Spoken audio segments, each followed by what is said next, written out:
નમસ્કાર વિદ્યાર્થી મિત્રો, આજે આપણે સૌપ્રથમ અંતઃસંવર્ધનના ફાયદા અને ગેરફાયદા જોઈએ. તો અંતઃસંવર્ધન છે એ એક જ જાતના કે જેના પૂર્વજો 4 થી 6 પેઢી સુધી સમાન હોય એવા એક જ જાતના પ્રાણીઓ વચ્ચે કરાવાતું સંકરણ છે. તો આ અંતઃસંવર્ધનથી ક્યાં ફાયદા છે? તો અંતઃસંવર્ધનથી સમયુગ્મતા હોમોઝાયગોસિટીનું પ્રમાણ વધે. સમયુગ્મતા એટલે સજીવના કોષની અંદર બંને જનીનો એક જ સરખા હોય એને સમયુગ્મતા કહેવાય. દાખલા તરીકે કા બંને જનીનો કેપિટલ T હોય એટલે કેપિટલ T અથવા બંને જનીનો સ્મોલ t હોય એટલે કે સ્મોલ t. પાંચમા ચેપ્ટરમાં આનુવંશિકતામાં મેન્ડલના પ્રયોગો આવે છે. તો એ મેન્ડલના પ્રયોગોમાં મેન્ડલે જનીનોને ABCD ના અક્ષરોની સંજ્ઞાથી દર્શાવેલા છે. એટલે જનીનોને ABCD ના અક્ષરોની સંજ્ઞાથી દર્શાવાય છે. એટલે જો બંને જનીનો સમાન હોય એટલે કે કેપિટલ T અથવા સ્મોલ t તો બંને જનીનો સમાન હોય તો એને સમયુગ્મતા કહેવાય. તો અંતઃસંવર્ધનથી સમયુગ્મતાનું પ્રમાણ વધે છે. એટલે જે નવી સંતતિઓ ઉત્પન્ન થતી હોય તેમાં સમયુગ્મતાનું પ્રમાણ વધે. તેથી કોઈ પ્રાણીની શુદ્ધ જાત એટલે સમયુગ્મી જાત હોય એને શુદ્ધ જાત કહેવાય. એટલે જે પ્રાણીના કોષમાં બંને જનીનો સમાન હોય એટલે કે સમયુગ્મતા હોય તેને શુદ્ધ જાત કહેવાય. તેથી કોઈ પ્રાણીની શુદ્ધ જાત અંતઃસંવર્ધનથી મેળવી શકાય છે. અંતઃસંવર્ધનથી નુકસાનકારક પ્રચ્છન્ન જનીનો બહાર આવે છે. એટલે કે કોઈ પેઢીમાં એવી સંતતિ ઉત્પન્ન થાય કે જેમાં કોઈ નુકસાનકારક પ્રચ્છન્ન જનીન હોય. પ્રચ્છન્ન જનીન એટલે જે જનીનો પ્રભાવી જનીનની હાજરીમાં અભિવ્યક્ત ન થાય એટલે કે પોતાનું લક્ષણ ઉત્પન્ન ન કરે તેને પ્રચ્છન્ન જનીન કહેવાય. તો અંતઃસંવર્ધન નુકસાનકારક પ્રચ્છન્ન જનીનો બહાર લાવે છે. એટલે કોઈ પેઢીમાં એવી સંતતિ ઉત્પન્ન થાય કે તેમાં નુકસાનકારક જનીન હોય તો તે સંતતિનો ઉપયોગ આગળની પેઢી મેળવવા માટે સંકરણ કરવામાં ન આવે. એટલે કે તે સંતતિને આગામી પેઢીની સંતતિ મેળવવા સંકરણ કરવા માટે ઉપયોગમાં ન લેવાય, જેને પસંદગી દ્વારા દૂર કરી શકાય છે એવું આપણે કહીએ. તો અંતઃસંવર્ધન નુકસાનકારક પ્રચ્છન્ન જનીનો બહાર લાવે છે જેને પસંદગી દ્વારા દૂર કરી શકાય છે. એટલે જો કોઈ પેઢીમાં અંતઃસંવર્ધનથી ઉત્પન્ન થતી સંતતિમાં નુકસાનકારક પ્રચ્છન્ન જનીન હોય તો એ સંતતિનો ઉપયોગ ત્યાર પછી આગળની પેઢી માટે સંકરણમાં કરવામાં ન આવે. એટલે આપણે એવું કહી શકીએ કે અંતઃસંવર્ધન નુકસાનકારક પ્રચ્છન્ન જનીનો બહાર લાવે છે જેને પસંદગી દ્વારા દૂર કરી શકાય છે. અંતઃસંવર્ધનથી ઉત્પન્ન થતી સંતતિમાં શ્રેષ્ઠ જનીનો એકઠા કરી શકાય છે અને ઓછા ઉત્કૃષ્ટ હોય એટલે કે અનિશ્ચિત હોય એવા જનીનો દૂર કરી શકાય છે. એટલે જે સંતતિઓ ઉત્પન્ન થાય તેમાં શ્રેષ્ઠ લક્ષણવાળી સંતતિ નર અને માદા પસંદ કરવામાં આવે, તેમની વચ્ચે ફરી સંકરણ કરાવવામાં આવે એટલે આગળની પેઢી પ્રાપ્ત થાય. તેમાં પણ શ્રેષ્ઠ લક્ષણોવાળી સંતતિ હોય અને તેમાંથી નર અને માદા પસંદ કરવામાં આવે અને તેમની વચ્ચે સંકરણ કરાવવામાં આવે એટલે આગળની પેઢી પ્રાપ્ત થાય. આ રીતે અંતઃસંવર્ધનમાં દરેક પેઢીમાં શ્રેષ્ઠ સંતતિ પસંદ કરી શકાતી હોવાથી અંતઃસંવર્ધિત વસ્તીની ઉત્પાદકતામાં વધારો થાય છે. એટલે કે અંતઃસંવર્ધનથી ઉત્પન્ન કરેલી સંતતિઓ છે એ વધુ દૂધ આપે, વધુ માંસ આપે, આ રીતે તેની ઉત્પાદકતામાં વધારો થાય છે. તો આટલા ફાયદા અંતઃસંવર્ધનના છે. ફરી જોઈએ, અંતઃસંવર્ધનથી સમયુગ્મતાનું પ્રમાણ વધે. તેથી કોઈ પ્રાણીની શુદ્ધ જાત એટલે કે સમયુગ્મતા ધરાવતી જાત જેને શુદ્ધ જાત કહેવાય. તો કોઈ પ્રાણીની શુદ્ધ જાત અંતઃસંવર્ધનથી મેળવી શકાય. અંતઃસંવર્ધન નુકસાનકારક પ્રચ્છન્ન જનીનો બહાર લાવે છે જેને પસંદગી દ્વારા દૂર કરી શકાય. અંતઃસંવર્ધનથી ઉત્પન્ન થતી સંતતિમાં શ્રેષ્ઠ જનીનો એકઠા થાય છે અને ઓછા ઉત્કૃષ્ટ જનીનો દૂર કરી શકાય છે. અંતઃસંવર્ધનમાં દરેક પેઢીમાં શ્રેષ્ઠ સંતતિ પસંદ કરી શકાતી હોવાથી અંતઃસંવર્ધિત વસ્તીની ઉત્પાદકતામાં વધારો થાય છે. ગેરફાયદા: અંતઃસંવર્ધનનો એક ગેરફાયદો પણ છે એટલે કે અંતઃસંવર્ધનની એક મર્યાદા પણ છે. સતત અંતઃસંવર્ધન કરાવવાથી ક્યારેક સંતતિમાં હાનિકારક પ્રચ્છન્નજનીનો એકઠા થાય છે. એટલે પેઢી દર પેઢી 4 પેઢી સુધી 5 પેઢી સુધી સતત અંતઃસંકરણ કરાવવામાં આવે તો કોઈ એકાદ પેઢીમાં હાનિકારક પ્રચ્છન્નજનીનો વાળી સંતતિ ઉત્પન્ન થાય છે. કારણ કે તે સંતતિમાં હાનિકારક પ્રચ્છન્નજનીનો એકત્રિત થઈ જાય છે. ત્યારે એ સંતતિ રોગિષ્ટ હોય છે. એટલે સંતતિની ફળદ્રુપતા અને ઉત્પાદકતામાં ઘટાડો થાય છે, જેને અંતઃસંવર્ધન દબાણ કહેવાય છે. આ સમસ્યા ઊભી થાય ત્યારે અંતઃસંવર્ધિત વસ્તીના પ્રાણીઓનું તે જ જાતના પણ અસંબંધિત, એટલે જેના પૂર્વજો આગળની 4-6 પેઢીઓ સુધી સમાન ન હોય, તો જેના પૂર્વજો આગળની 4 થી 6 પેઢીઓ સુધી સમાન ન હોય તેને અસંબંધિત જાતિના પ્રાણીઓ કહેવાય, અસંબંધિત જાતના પ્રાણીઓ કહેવાય. તો તે જ જાતના પણ અસંબંધિત શ્રેષ્ઠ પ્રાણીઓ સાથે સમાગમ કરાવવાથી ફળદ્રુપતા અને ઉત્પાદકતા પુનઃ સ્થાપિત કરી શકાય છે. એટલે આનો અર્થ એવો થયો કે સતત અંતઃસંવર્ધન કરાવવાથી ક્યારે સંતતિમાં કોઈ હાનિકારક જનીનો એકઠા થઈ ગયા અને સંતતિ સારી ન થઈ, એટલે તેની ફળદ્રુપતા એટલે નવી સંતતિઓ ઉત્પન્ન ઓછી કરી શકે કે ઉત્પન્ન ન કરી શકે, એટલે ફળદ્રુપતામાં ઘટાડો થયો. તો એ સંતતિની ફળદ્રુપતા અને ઉત્પાદકતા બંને ઘટે. ઉત્પાદકતા ઘટે એટલે એ ઓછું દૂધ આપે કે ઓછું માંસ આપે, ઓછા ઈંડા આપે, તો ફળદ્રુપતા અને ઉત્પાદકતા બંને ઘટે. આ બાબતને અંતઃસંવર્ધન દબાણ કહેવાય. હવે આ સમસ્યાનું નિરાકરણ કઈ રીતે કરી શકાય, આનું સોલ્યુશન કઈ રીતે કરી શકાય અંતઃસંવર્ધન દબાણ?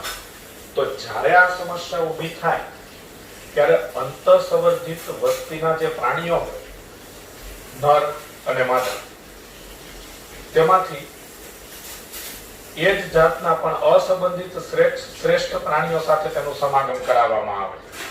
એટલે અંતઃસંવર્ધિત વસ્તીના જે પ્રાણીઓ હોય એનું એ જ જાતના પણ અસંબંધિત એટલે આગળની 4 થી 6 પેઢીઓ સુધી તેના પૂર્વજો સમાન ન હોય એને અસંબંધિત જાતના પ્રાણી કહેવાય.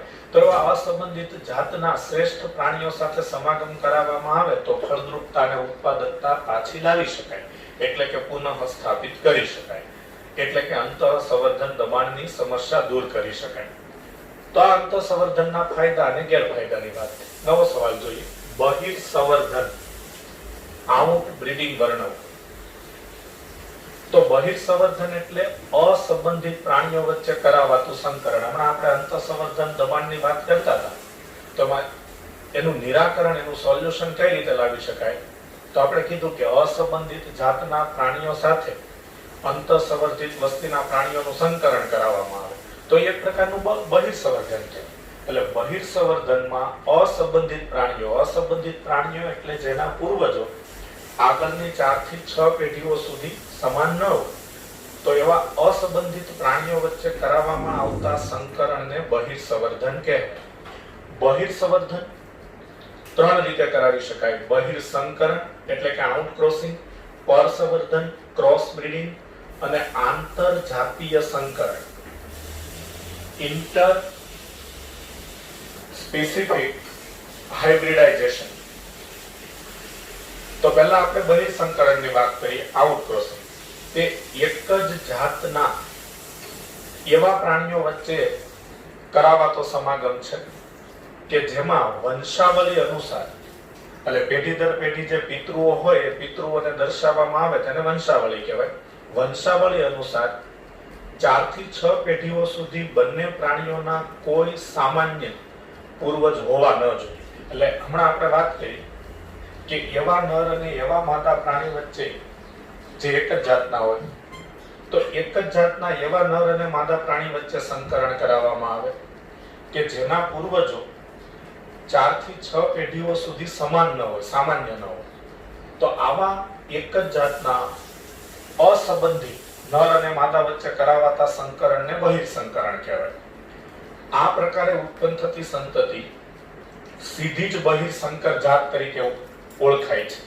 એટલે કે એક જ જાતના અસંબંધિત નર અને માદા વચ્ચે પ્રજનન કરાવવામાં આવ્યું અને જે સંતતિ પ્રાપ્ત થઈ તેનો સીધો જ બહિર્સંકર જાત તરીકે ઉપયોગ કરી શકાય છે.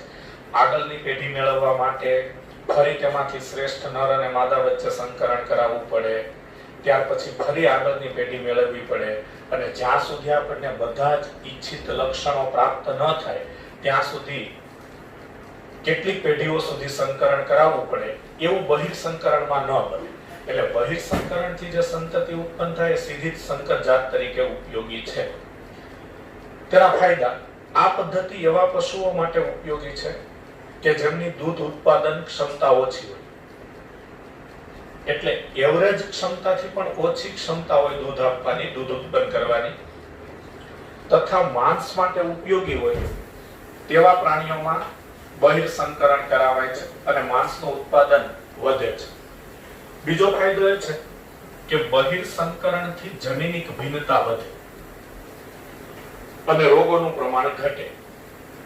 ક્યારેક ફક્ત એક વારનું બહિર્સંવર્ધન એ અંતઃસંવર્ધન દબાણને દૂર કરવા માટે ઉપયોગી છે. એટલે આપણે આગળ જોયું કે અંતઃસંવર્ધન દબાણને દૂર કરવા માટે અસંબંધિત શ્રેષ્ઠ પ્રાણીઓ સાથે અંતઃસંવર્ધિત વસ્તીના પ્રાણીઓનું સંકરણ થાય છે, એટલે બહિર્સંકરણ.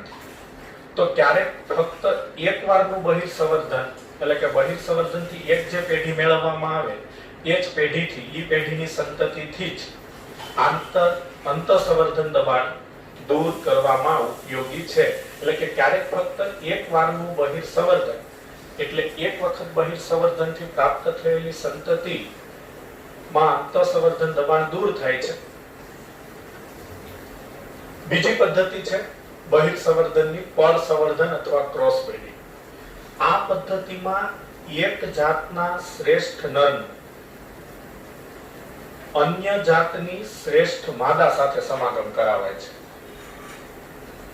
તો એક જાતના શ્રેષ્ઠ નરનું અન્ય જાતની શ્રેષ્ઠ માદા સાથે સમાગમ કરાવવામાં આવે તેને પરસંવર્ધન કહેવાય. જાત અને જાતિ વચ્ચે શું ફરક હોય છે એની જરા સ્પષ્ટતા કરી લઈએ. દાખલા તરીકે માછલી એ જાતિ કહેવાય, પછી તેમાં રોહુ, કટલા એ તેની જાત કહેવાય. ગાય એ જાત કહેવાય, ગાય એ જાતિ કહેવાય, પણ તેમાં જર્સી ગાય, સાન્તા ગર્ટુડિસ ગાય એ જાત કહેવાય. તો આ રીતે જાત અને જાતિમાં શું ફરક છે એની વાત કરી. તો પરસંવર્ધનમાં એક જાતના શ્રેષ્ઠ નરનું અન્ય જાતની શ્રેષ્ઠ માદા સાથે સમાગમ કરાવાય છે.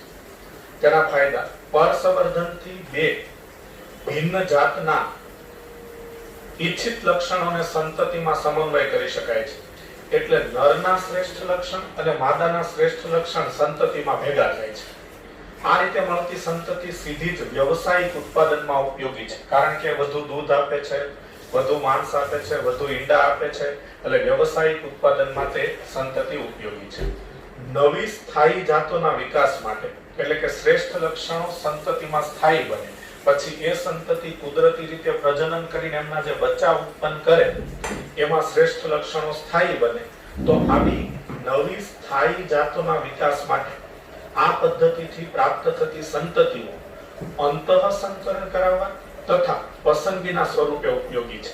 એટલે કે તેમાંથી શ્રેષ્ઠ લક્ષણવાળા નર અને માદા પસંદ કરી શકાય છે, જેથી આ નવી સ્થાયી જાતો એ વર્તમાન જાતોથી શ્રેષ્ઠ હોઈ શકે છે. આ અભિગમ દ્વારા ઘણી નવી પ્રાણી જાતો આ રીતે વિકસાવવામાં આવી છે. દાખલા તરીકે પંજાબમાં હિસારડેલ ઘેટાની નવી જાત બીકાનેરી ઘેટી અને મરીનો ઘેટા વચ્ચેના સંકરણની નિપજ છે. આ ઉદાહરણ એમસીક્યુમાં પૂછાય છે. ત્રીજી પદ્ધતિ બહિર્સંવર્ધનની આંતર જાતીય સંકરણ, ઇન્ટર સ્પેસિફિક હાઇબ્રિડાઇઝેશન. તો આંતરજાતીય સંકરણ, તેમાં બે જુદી જુદી સંબંધિત જાતિના નર અને માદા વચ્ચે સમાગમ કરાવવામાં આવે છે.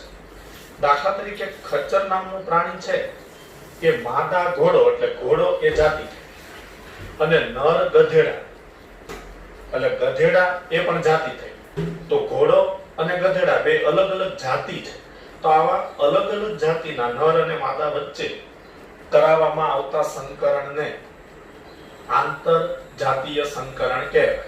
તેના ફાયદા: કેટલાક કિસ્સામાં સંતતિમાં બંને પિતૃઓના એટલે નર અને માદા ઈચ્છિત લક્ષણો જોવા મળે છે અને તેનું એક આગવું આર્થિક મહત્વ છે. જેમ કે માદા ઘોડો અને નર ગધેડા વચ્ચેના સંકરણથી ખચ્ચર નામનું પ્રાણી પ્રાપ્ત થયું છે.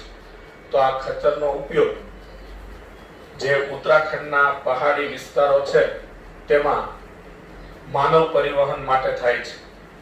એટલે કે લોકોને ખચ્ચર પર બેસાડી અને તેમને એક જગ્યાએથી બીજી જગ્યાએ એવી કીચડવાળી જમીનમાં લઈ જવામાં આવે છે. એટલે માનવ પરિવહન માટે થાય છે. તો આ તેનું આર્થિક મહત્વ છે. તો માદા ઘોડો અને નર ગધેડા વચ્ચેના સંકરણથી ખચ્ચર નામનું પ્રાણી પ્રાપ્ત થયું છે. આ ખચ્ચર નામનું પ્રાણી આર્થિક રીતે મહત્વનું છે.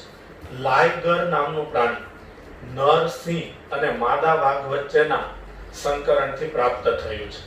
તો આ બહિર સંવર્ધનની વાત થઈ.